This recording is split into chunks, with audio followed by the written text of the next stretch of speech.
Mayor Dinkins has called a temporary halt to building huge garbage-burning incinerators. Now that's good news because these lemons are the nuclear power plants of the future.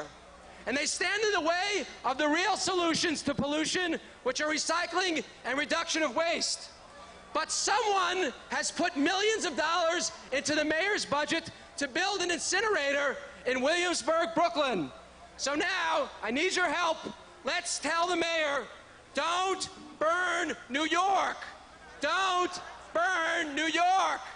Don't burn New York. Don't burn New York.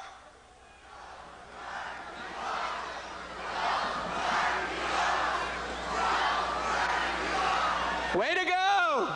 Okay, now I'm about to go back out to my booth out there where I've been working with volunteers all day, but there's one more thing that you can do to help make this event a huge success, okay? And that's green power. You can help contribute to pay for this event. It costs a lot of dough to put on this amazing event, this sound stage, and this great sound system. Okay. Now, we didn't get the money from Exxon or DuPont or McDonald's. We've raised every dime of it the hard way, through volunteer operations, through selling stuff, but we need your help. Now, I have good news and I have bad news.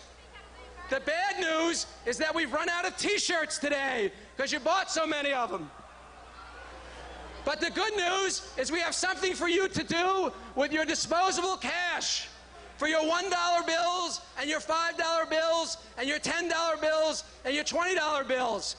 Folks are going to be coming among you with burlap bags, and they're going to be asking you to contribute to help make this event possible. Now, you've had a great day and you heard some great music, and we need your help. Okay, so when those folks are near you, please give generously. And let them come through your crowds. I know it's tight out there. I know it's packed, but we need you to help. So are you going to help? Are you going to help? Are you going to help? Are you going to help? Okay. Listen, enjoy the rest of your day here, and then when you go home, remember to keep after the governor and the mayor. We have a flyer out there to tell you how to avoid a post-Earth Day hangover, okay? And the way to do that is to make 3 calls in the morning. Look for our flyers when you're here, and be loud. Speak up.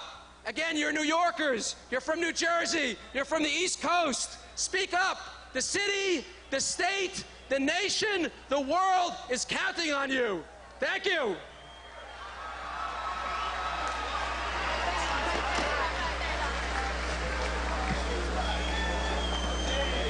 Thanks again for what a great day.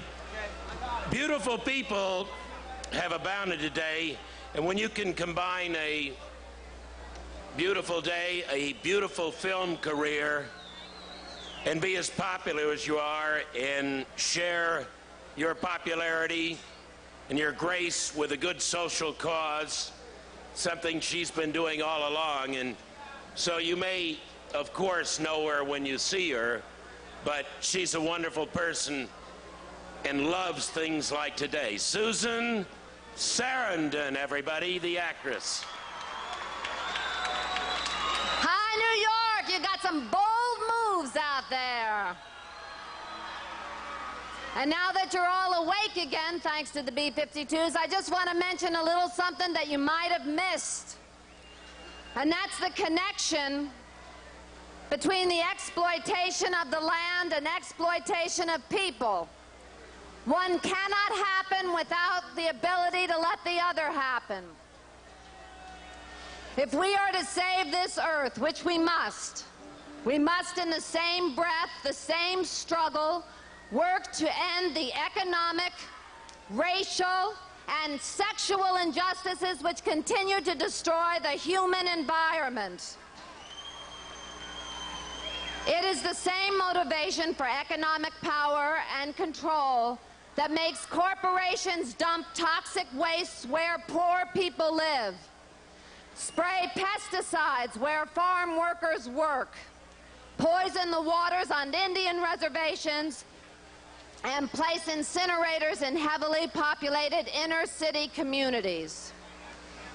In West Harlem, they are fighting for safe management of a sewage treatment plant which is poisoning the air. They are fighting a sanitation department marine transfer station which is collecting garbage from all over the city to dump in the ocean. And a bus depot which will add to the toxicity of the air. This is all within a 10-block radius. In James Bay, Canada, as you heard earlier, the North American Indian community is facing deforestation and flooding to keep the lights on in New York City. Hydro-Quebec and Ontario Hydro, in contract with the New York State Power Authority and the New England Power Pool, are putting an area the size of New England underwater, deforesting and flooding a region as large as Vermont, Maine, and New York State combined. According to activist Winona LaDuke, Ojibwe Indian, this is a level of destruction as big as the destruction of the Amazon rainforest right here in North America, and you New Yorkers are paying for it. They wouldn't flood Paris. They would flood us because we are Indians. Just as corporations are responsible for environmental abuses, so is our federal government. Over the last 10 years, the Environmental Protection Agency has ceased to protect our environment, which means us, our children, our families, our friends, and neighbors, and you are allowing it.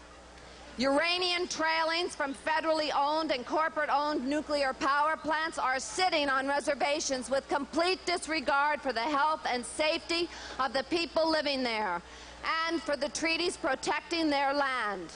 In some cases, plutonium pilings are actually buried on reservations. Waste Management is the largest owner and operation of toxic waste landfills in this country. Their Cadillac of landfills in Emile, Alabama is the largest toxic waste dump in the country, accepting waste from 40 states and several foreign countries. Last year, Auburn University geologists found cracks in the chalk rock surrounding this dump.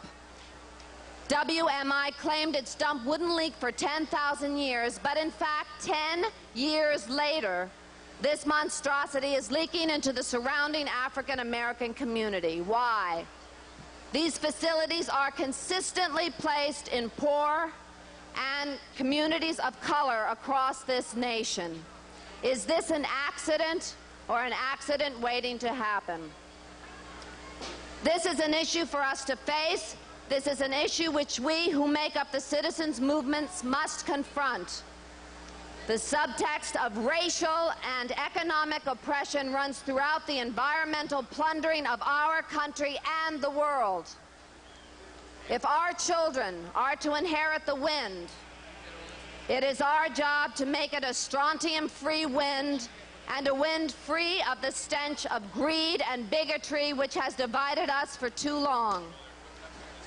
They cannot sail on polluted waters or harvest from pesticide-ridden lands, just as they cannot grow. They cannot thrive when their brothers and sisters are cut down because of the color of their skin. This is the promise we make to our children to face these challenges. They are difficult, they are many, but they are conquerable. We must remember that we are in fact all related, and we depend upon the same earth to feed us. And when we begin to recognize this, we will take our first steps towards learning to live together on this earth. We must learn not only to respect the earth, but each other. In the year 1990, I make this pledge to work to make sure that in the year 2000, there will still be a wind for my children to inherit as well as yours. Thank you.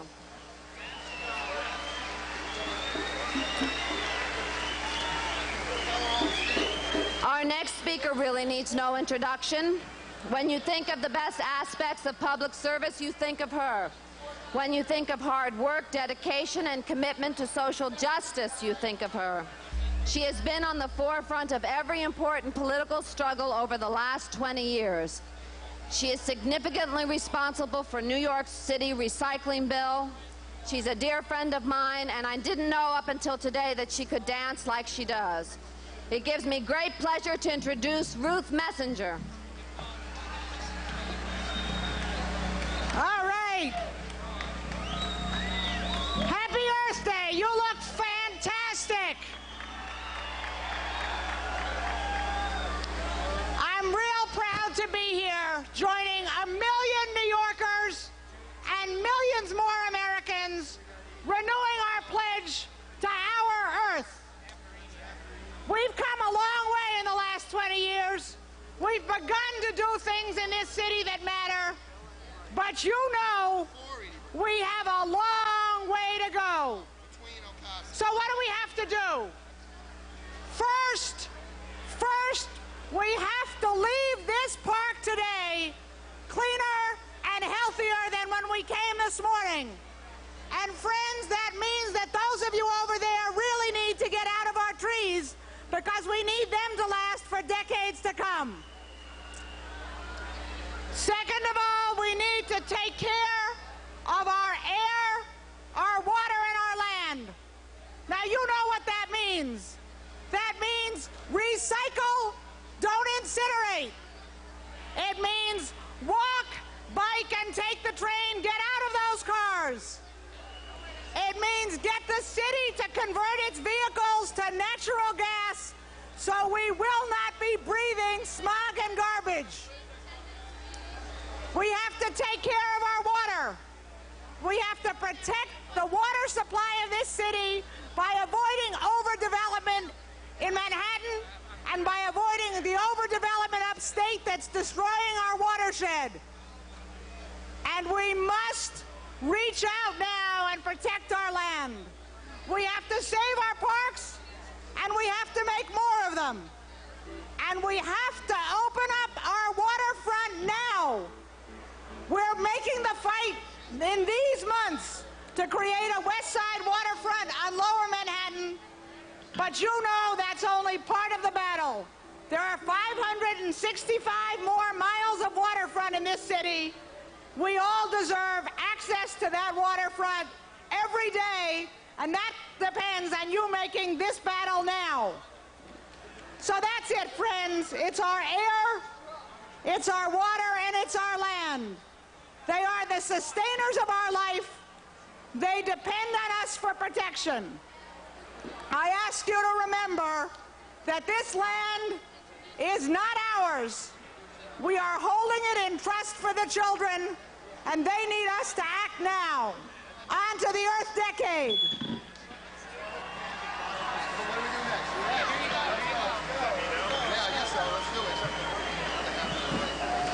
Hello, everybody. I'm Pat St. John from WNEW-FM, the place where rock lives.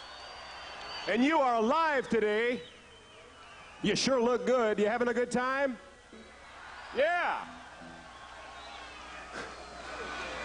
We have a lot of program and a lot of music still to get to. I want to get right to our next speaker, who is going to talk to you just for a few moments. You saw him hosting Saturday Night Live last night. He's the star of Hunt for Red October and Miami Blues. Give a big welcome here in Central Park to Alec Baldwin.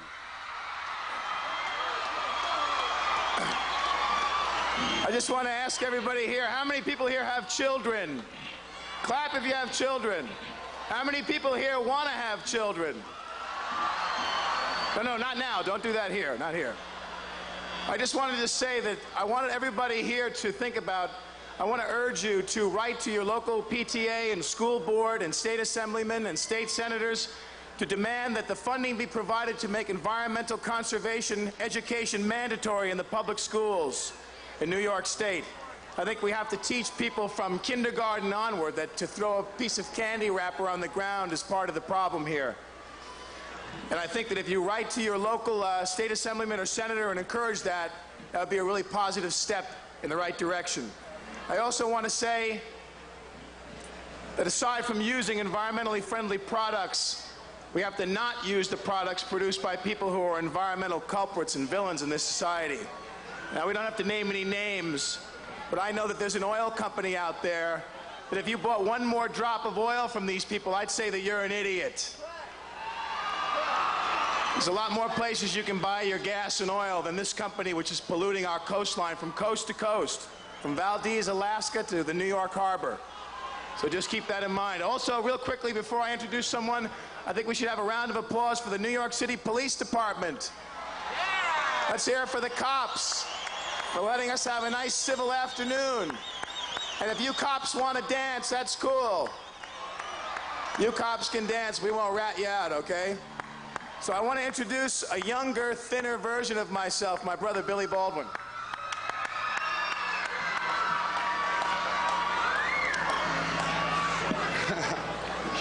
Wow. Okay. I just got a couple things I'd like to say. Earth Day activities represent a rejuvenated movement. For the past 8 years, the environmental movement has been on the defensive, but no longer. One of the reasons is that the organizing base is expanding. More people of color are getting involved, and more union members see the need for environmental justice. A whole new generation of activists are being spawned on campuses at this very moment. And I've just got one point I'd like to punch home, is that this is not a crusade to save the environment only. This is a crusade to save humanity. Because if humanity goes toe-to-toe or blow for blow against humanity, if humanity goes against the environment, environment will persevere, and humanity will no longer exist. So this is a crusade to save ourselves and the next generations to come. Our next speaker, as National Student Coordinator of Earth Day 1990, is a person who is charged with organizing and motivating students and young people.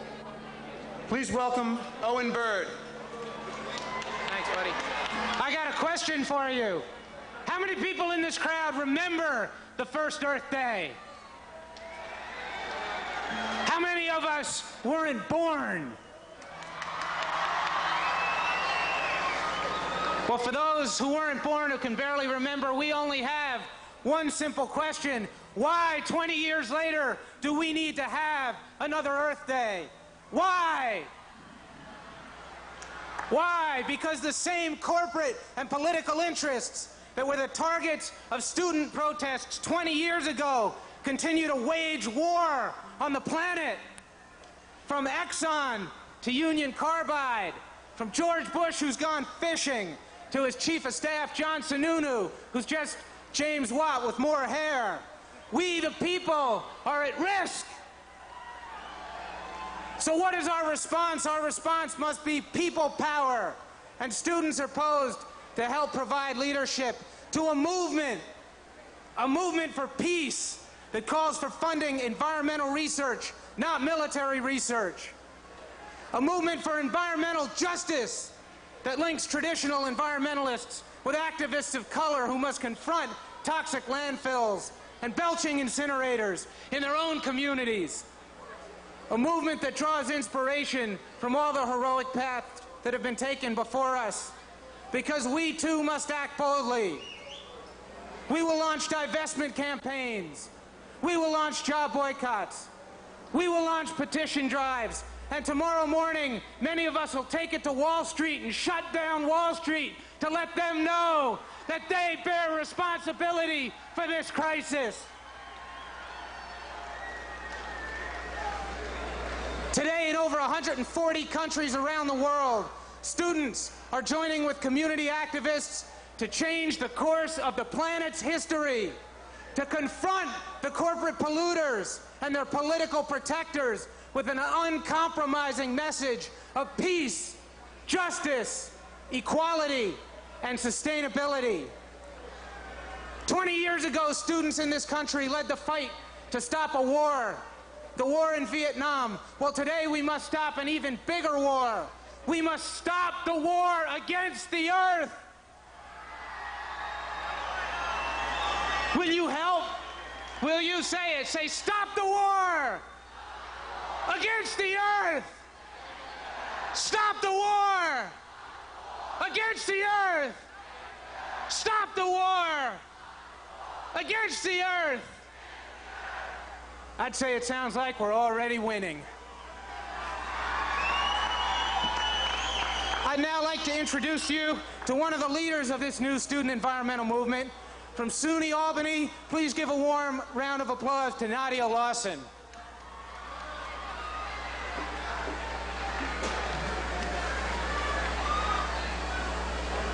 How's everybody doing out there? I'm a junior at the State University of New York at Albany. How many are students out there? The students of New York care about the environment. What we're here to do today is help make it clear to the politicians that our generation is going to hold them accountable for what they have allowed to be done to our planet. We are here today to show the corporate polluters that our generation is going to make them pay for what they have done to our environment. And our generation is committed to making sure that the blight of the land